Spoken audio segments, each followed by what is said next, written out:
अस्सलाम वालेकुम नाज़रीन, सराबा कदार से मुखातिब है। एक खबर है और इस खबर ने पाकिस्तान का सियासी नामा मुकम्मल तौर पर बदल दिया है। चीजें मुकम्मल तौर पर बदल गई हैं, चेंज हो गई हैं। बल्कि अब यूं कह सकते हैं कि काजी फाइज ईसा साहब की पीठ में मुस्लिम लीग नून छुरा घोंप गई है। काजी साहब के साथ धोखा कर गई है। सनु नहर वाले पुल ते बुला के माइया तो कितने रह गए हैं वाली कहानी हो गई है कि काजी साहब क्या बात कर रहे हैं, नून लीग क्या बात कर गई है। और वो किसे नहर वाले पुल ते बुला के माइया तो कितने रह गए हैं, तो माइया कितने रह गया है, वो अपनी जगह पर मौजूद है।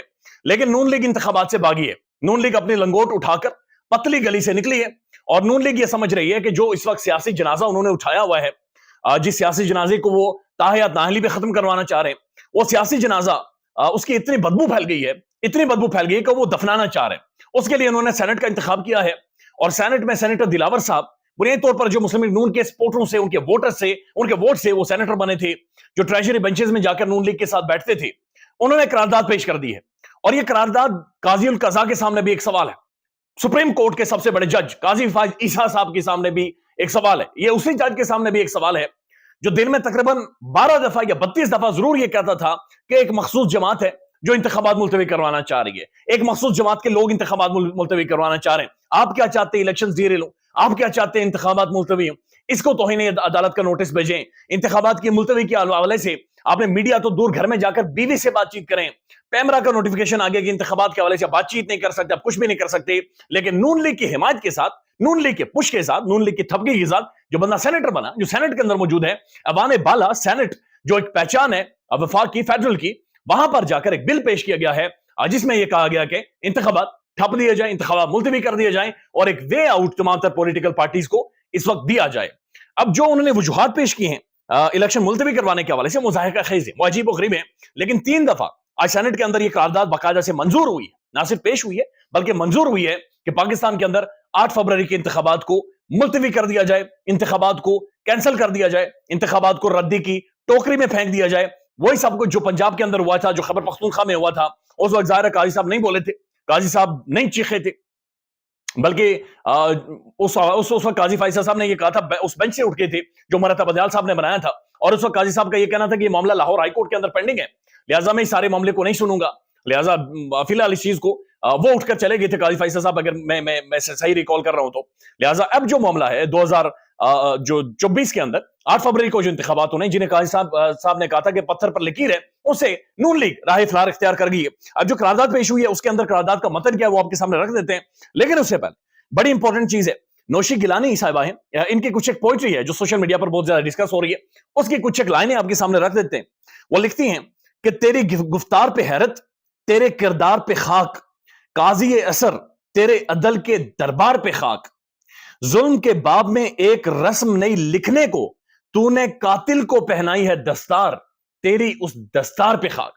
तो इन्होंने इस अपनी पोइट्री में अदल के ऊपर खाक भेजी है, अदल के दरबार के ऊपर खाक भेजी है। इन्होंने इस अपनी पोइट्री में काजी ये असर के ऊपर इन्होंने खाक भेजी है और इन्होंने कहा कि तूने कातिल को पहनाई है दस्तार, और उस दस्तार को भी इन्होंने, उसके ऊपर भी इन्होंने खाक भेजी है। बड़ी जबरदस्त पोइट्री है, अच्छा लिखती है माशाल्लाह, बड़ी जबरदस्त पोइट्री है, लाजमी पढ़ा करें। चूंकि पोइट्री बहुत सारी चीजों की, मुआशरे के अंदर जो घुटन होती है, मुआशरे के अंदर जो महसूस किया जा रहा होता है, मुआशरे की जो असल आवाज होती है, वो शायरी की सूरत में, म्यूजिक की सूरत में खुलकर सामने आती है। इससे पहले आपने देखा होगा कि मलकू ने गाना गाया और मलकू कहता है कि वो पॉपुलैरिटी पीक को छू रही है, जहां पर उसने कहा कि जेल अडियाला हुए, कैदी 804 हुए, और उसमें एक ये भी मेरे ख्याल में मिसरा है कि हम मांगते हैं दुआएं कि तुझे कभी शिकस्त ना हो। तो बड़ा जबरदस्त सराय की वो गाना है। लिहाजा मुआशरे के अंदर पोइट्री, मुआशरे के अंदर म्यूजिक, मुआशरे के अंदर असल जो लोगों की तर्जुमानी होती है, ये चीजें करती हैं, ये आपको बताती हैं कि पाकिस्तान की अवाम या पाकिस्तान के लोग क्या सोचते हैं। अब उस जनाजे की तरफ आते हैं जिस जनाजे की बदबू फैली हुई है और उसके दफनाने का मौका नहीं मिल रहा। सेनेट में मुस्लिम लीग नून की सपोर्ट याफ्ता सेनेटर दिलावर खान साहब ने बाकायदे से करारदाद पेश की है, जो कि 3 दफा मंजूर भी हुई है। उनका यह कहना है कि जनाब पाकिस्तान में इंतखाबात को मुलतवी कर दिया जाए। उसकी वजह यह है कि खैबर पख्तूनख्वा और बलोचिस्तान में सिक्योरिटी बहुत ज्यादा खराब है। यानी वही खैबर पख्तूनख्वा है जहां पर शेर अफजल मरवत ने तबाही फेर दी थी। ये वही खैबर पख्तूनख्वा है जहां पर पुलिस और इंतजामिया खुद जाकर पानी छोड़ती थी। ये वही खैबर पख्तूनख्वा है जहां पर बाकायदा से टेंट देने वालों को, कुर्सियां देने वालों को हिदायत जारी की गई थी कि आपने तहरीक इंसाफ के किसी बंदे को कुर्सी, टेंट, तंबू नहीं देना। ये वही खैबर पख्तूनख्वा है जिसकी लहर इतनी बड़ी आई कि ये डर और खौफ महसूस किया जा रहा था कि अगर इसका 10% भी पंजाब के अंदर आ गया तो फिर पाकिस्तान की कंट्रोल डेमोक्रेसी नहीं रहेगी। ये उस खैबर पख्तूनख्वा के बारे में बातचीत कर रहे हैं कि वहां पर जनाब सिक्योरिटी के हालात बहुत ज्यादा खराब है। नो डाउट पाकिस्तान के सिक्योरिटी इदारों के ऊपर हमले हुए हैं और बुज़दिल दुश्मन ने हमले किए हैं, لیکن اس کے بعد جو کور کمانڈر کانفرنس ہوئی وہاں پر آرمی چیف صاحب نے اور تمام تر کور کمانڈرز نے پاکستانی فوج نے انہوں نے کھل کر یہ کہا کہ کوئی سیکیورٹی کا مسئلہ نہیں ہے, ہم سیکیورٹی کے معاملات کو دیکھیں گے, لہٰذا ڈونٹ وری سیکیورٹی کا آپ کو کوئی پریشانی نہیں ہوگی. لیکن وہ کہتے ہیں کہ خیبر پختونخوا میں سیکیورٹی کے مسائل ہیں اور بلوچستان میں بھی سیکیورٹی کے مسائل ہیں. یہ وہی بلوچستان ہے جدھر شیر افضل مروت نے جانا تھا اور انہیں ایئرپورٹ سے گرفتار کر لیا گیا تھا. پھر وہ کہتے ہیں کہ جناب سردی بہت زیادہ, الیکشن نہیں ہونے چاہیے, یعنی سردی لگتی ہے, یعنی سردی بہت زیادہ ہے, آگ کا انتظام نہیں ہے, لکڑیاں نہیں ہے, بارش ہوگی, اوپر سے برف پڑے گی, تو انتخابات ملتوی کر دی جائے, انتخابات بہت زیادہ مشکل ہے. یعنی ٹھنڈ لگتی پئی ہے, یہ ٹھنڈ کسی اور کو لگی ہوئی ہے, جی انتخابات ملتوی کرنا ہے, لیکن وہ کہہ رہے ہیں ٹھنڈ لگی ہوئی ہے. اور پھر وہ کہتے ہیں کہ خفیہ اداروں نے تھریٹ الرٹ جاری کیے, مولانا فضل الرحمان صاحب کے حوالے سے بھی تھریٹ الرٹ جاری ہوا ہے. پاکستان کے بارے میں اکثر کہا جاتا ہے یہ ایک سیکیورٹی سٹیٹ, پاکستان کے اندر ڈیموکریسی جمہوریت پروان نہیں چڑھی. تو جب بھی پاکستان کے اندر کوئی اس طرح کا ایونٹ ہوتا ہے, جب بھی اس طرح کی ہیپننگ ہوتی ہے, پولیٹیکل ہیپننگ ہوتی ہے, تو تھریٹس ہوتی ہیں, تھریٹس پاکستان کے اندر ہوتی ہیں اور ایسی تھریٹس کو کاؤنٹر کیا جاتا ہے. اسی لیے ادارے ہوتے ہیں پاکستان کے اندر, انٹیلیجنس ادارے ہوتے ہیں, افواج ہوتی ہیں, مختلف ادارے ہوتے ہیں جو ٹیررزم کو کاؤنٹر کرتے ہیں. لہذا تھریٹ ہر جگہ پر ہر وقت ہر شخص کو ہوتی ہے, جس بھی ملک میں جو اس طرح کا ملک ہو, پاکستان جس کی ڈیموگرافی بڑی ڈیفرنٹ ہو, افغانستان کے اندر دنیا بھر کی ایجنسیز بیٹھی ہوں, ایران سے آپ کو خطرہ محسوس ہو رہا, وہاں پر مختلف جو تنظیمیں ہیں وہاں سے اگر آپ کے ملک میں آپریٹ کر رہی ہوں, انڈیا آپ کا دشمن آپ کے سر پر کھڑا ہو, تو پھر ایسے حالات ہوتے ہیں. یعنی ہر انتخابات کے اندر, بلکہ 2013 کے انتخابات کے حوالے سے ابھی بھی آرٹیکلز لکھے جاتے ہیں کہ وہاں پر کچھ کالا دھن تنظیموں نے یہ ہدایات جاری کر دی تھی کہ فلاں فلاں پارٹی کو ہم کیمپین ہی نہیں کرنے دیں گے, ہم ان کے لوگوں کو ماریں گے. ہم نے بینظیر بھٹو صاحبہ کا حادثہ بھی دیکھا ہے, لیکن یہ کہہ رہے کہ جناب خفیہ ادارے یہ کہہ رہے کہ تھریٹ الرٹس ہیں, لہٰذا انتخابات نہیں ہونے چاہیے. 8 فروری کے الیکشن کے شیڈیول کو ملتوی کیا جائے.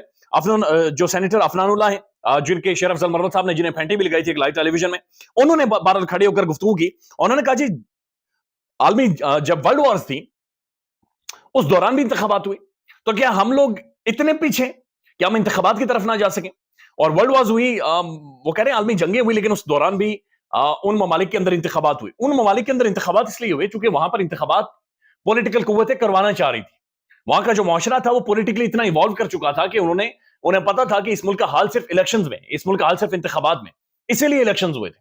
اس ملک کے اندر کرسی کی جنگ ہے, اس ملک کے اندر ہاتھیوں کی لڑائی ہے, اس ملک کے اندر آنا ہے, جبر ہے, ضد ہے اور کھنس ہے. اس ملک کے اندر دوسرے کو ختم کرنا ہے, ایک دوسرے کو مارنا ہے, نیچے دکھانا ہے, برباد کرنا, حکومتیں گرانی. یہاں پر نیتیں نہیں. ان ممالک کے اندر نیتیں موجود تھی, ان ممالک کے اندر سوچ موجود تھی, شعور تھا. لہٰذا یہ باقاعدہ سے ایک شرلی چھوڑ دی گئی ہے, اور یہ اس وقت شرلی چھوڑی گئی ہے یا اس وقت یہ سینٹ کے اندر معاملہ لے کر گئے ہیں جب پاکستان کی تاریخ میں یعنی 2024 میں سب سے زیادہ قاضی نامزد کی تحریک انصاف کے جمع ہوتے ہیں. اور اب جو خبریں آ رہی ہیں, جو الیکشن ٹریبیونلز کے اندر معاملہ گیا ہوا ہے, جو قاضی نامزد ریجیکٹ ہوئے تھے, خبریں آ رہی ہیں کہ 98% لوگوں کو ریلیف ملنے جا رہا ہے. یعنی 98% لوگ میدان کے اندر اتریں گے. 98% میں لارجلی تعداد تحریک انصاف کے لوگوں کی ہے جو میدان کے اندر آئیں گے. دوسری طرف تاحیات نااہلی کا معاملہ ہے, جہاں پر میاں نواز شریف صاحب کو اہل کرنا ہے اور اہل کر کے انہیں ماحول پرووائڈ کرنا ہے, لیکن اہل کر کے بھی کیا کریں گے, یعنی اہل کر کے بھی کیا کریں گے, یعنی اس کا فائدہ ہی نہیں ہے. میاں صاحب باہر نہیں آ سکتے, 2.5 مہینے ہو گئے,